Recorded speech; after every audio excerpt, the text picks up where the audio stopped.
bagus. Hari ini ada yang tidak hadir? Coba dicek samping kanan dan kiri kalian, apakah ada teman yang tidak hadir? Oh, hadir semua, bagus. Nah, sebelum memulai pelajaran pada hari ini, alangkah baiknya kita awali dengan berdoa terlebih dahulu. Berdoa mulai. Berdoa selesai. Nah, sekarang Ibu mau tanya, apakah anak-anak suka membaca buku? Oh, suka semua, bagus. Nah, coba buku apa saja yang kalian pernah baca? Pernahkah kalian membaca buku cerita? Dongeng? Oh, pernah semua. Nah, baik. Materi yang akan kita pelajari pada hari ini yaitu yang pertama, menguraikan pendapat pribadi tentang isi buku sastra, baik itu cerita, dongeng, maupun sastra yang lain. Dan yang kedua, mengomunikasikan pendapat pribadi tentang isi buku sastra secara lisan. Adapun tujuan pembelajaran pada hari ini yaitu yang pertama, merinci pendapat pribadi tentang isi cerita. Yang kedua, menyimpulkan pesan yang dapat diambil dari isi cerita. Dan yang ketiga yaitu mengemukakan hasil tulisan di depan kelas secara percaya diri.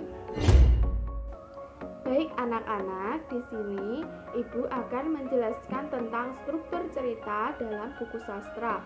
Yang pertama yaitu tema, yang kedua tokoh, yang ketiga latar, yang keempat sudut pandang, yang kelima alur, dan yang keenam amanat. Yang pertama tema. Tema adalah isi pokok dalam sebuah cerita. Nah, biasanya tema itu contohnya seperti tema kepahlawanan, tema kehidupan sehari-hari, tema berpetualang, pendidikan, dan lain sebagainya. Yang kedua, tokoh. Tokoh adalah pelaku yang memainkan cerita, dapat berupa manusia, hewan, tumbuhan, maupun benda mati. Yang ketiga, latar. Latar adalah keterangan mengenai ruang, waktu, dan suasana. Yang keempat yaitu sudut pandang. Sudut pandang adalah cara pengarang memandang atau memposisikan dirinya dalam sebuah cerita. Biasanya ada sudut pandang orang pertama pelaku utama, kemudian ada sudut pandang orang ketiga serba tahu, dan lain-lain. Selanjutnya yaitu alur. Alur adalah rangkaian peristiwa dalam sebuah cerita. Dan yang terakhir yaitu amanat. Amanat adalah pelajaran hidup yang dapat kita petik dalam sebuah cerita. Nah, dari struktur cerita tadi dapat kalian jadikan pedoman untuk memberikan pendapat pribadi tentang isi cerita. Nah, sekarang Ibu ingin kalian membentuk kelompok dan masing-masing kelompok beranggotakan 3 orang. Setelah itu, silahkan kalian tonton video yang akan Ibu putarkan. Video ini merupakan cerita yang berjudul Ande-Ande Lumut. Ande-Ande Lumut. Pada zaman dahulu kala, Raden Panji Asmarabangun dan Dewi Sekartaji menikah untuk menyatukan kerajaan mereka, yaitu Jenggala dan Kediri. Suatu hari, kerajaan diserang musuh hingga suami istri ini terpisah. Sekartaji melarikan diri dan menyamar sebagai gadis kampung di desa yang jauh. Ia diangkat anak oleh janda kaya bernama Nyai Intan. Nyai Intan mempunyai 3 anak perempuan yang bernama Kelenting Merah, Kelenting Ijo, dan Kelenting Biru. Sekartaji yang sekarang bernama Kelenting Kuning diperlakukan dengan semena-mena oleh keluarga angkatnya. Sementara itu, Panji Asmarabangun berhasil mengusir musuhnya. Ia segera berusaha mencari istrinya yang hilang. Sang pangeran berkelana tapi tidak juga berhasil menemukan sang putri. Ia menyamar sebagai seorang pemuda bernama Ande-Ande Lumut yang diangkat anak oleh Mbok Rondo, seorang janda tua di desa Dedapan. Ande-Ande Lumut memasang sayembara untuk mencari jodoh. Banyak gadis datang untuk menjadi istrinya, Namun semua ditolak. Tidak ketinggalan, anak-anak Nyai Intan pun mendengar tentang sayembara itu dan ingin ikut serta. Hari itu kelenting merah, hijau, dan biru berangkat menuju desa Dedapan. Kelenting kuning ditinggal. Sebelum sampai, jalan para gadis itu terhalang sungai. Ketika bingung mencari jalan menyeberang, seekor kepiting raksasa bernama Yuyu Kangkang menawarkan diri untuk membantu. Sebagai imbalannya, mereka semua harus mencium Yuyu Kangkang.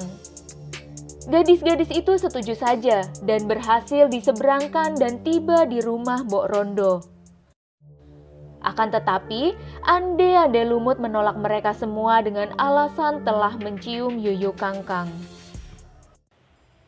Setelah ditinggal, kelenting kuning pergi ke sungai dan bertemu dengan bangau ajaib. Sang bangau berpesan agar kelenting kuning ikut sayembara. Ia juga memberi sebuah cambuk sakti kepada kelenting kuning. Kelenting kuning segera menyusul saudara-saudara tirinya. Ia pun bertemu Yuyu Kangkang dan diminta untuk menciumnya. Kelenting kuning menolak dan memaksa Yuyu Kangkang untuk membantunya dengan ancaman cambuk sakti. Alhasil, kelenting kuning berhasil tiba di tujuan tanpa harus mencium Yuyu Kangkang. Begitu sampai, ia dinobatkan sebagai pemenang sayembara. Ande-ande Lumut berubah kembali menjadi Panji Asmara Bangun dan kelenting kuning menjadi Sekar Taji. Mereka kembali ke kerajaan Jenggala dengan memboyong Mbok Rondo. Baik anak-anak, setelah kalian menonton video cerita yang berjudul Ande-ande Lumut, silahkan masing-masing kelompok berdiskusi untuk menguraikan pendapat pribadi kalian tentang isi cerita Ande-ande Lumut yang berkaitan dengan tema, tokoh, latar, sudut pandang, alur, dan amanat.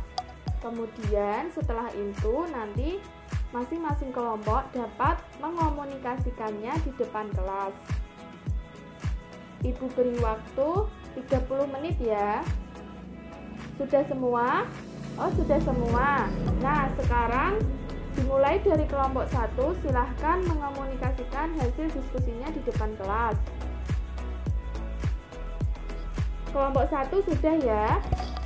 Nah, sekarang kita tahu bahwa dari cerita Ande-ande Lumut itu kita tahu bahwa kelenting kuning adalah seorang wanita yang baik dan 3 saudaranya adalah orang yang jahat. Nah, sekarang ibu mau tanya, apa saja amanat yang dapat kita petik dari cerita Ande-ande Lumut tadi? Ya, bagus. Yang pertama, amanat yang dapat kita ambil dari cerita Ande-ande Lumut yaitu berbuat baiklah kepada sesama dan jangan semena-mena. Kemudian, jadilah orang yang mampu menjaga kehormatan dirinya karena orang yang mulia adalah seorang yang mampu menjaga dirinya. Kemudian, jangan melakukan segala cara untuk memperoleh kepuasan diri. Nah, kesimpulan pada pelajaran hari ini yaitu yang pertama, tadi kita sudah belajar tentang bagaimana cara menguraikan pendapat pribadi pada isi cerita yang dapat kita lakukan dengan memperhatikan struktur dari cerita tersebut. Yang pertama ada tema, tokoh, latar, sudut pandang, alur, dan amanat. Setelah itu kita belajar tentang bagaimana cara mengomunikasikan pendapat pribadi pada isi cerita yang dilakukan di depan kelas. Nah, sekarang ibu beri PR yang dapat kalian kerjakan di rumah. PR-nya yaitu silahkan baca cerita yang berjudul Merpati Pos. Nanti ibu bagikan ketika kalian pulang. Kemudian silahkan berikan pendapat pribadi kalian yang berkaitan dengan tema, tokoh, latar, alur, sudut pandang, dan amanat dari isi cerita Merpati Pos tersebut. Besok dikumpulkan di ibu ya.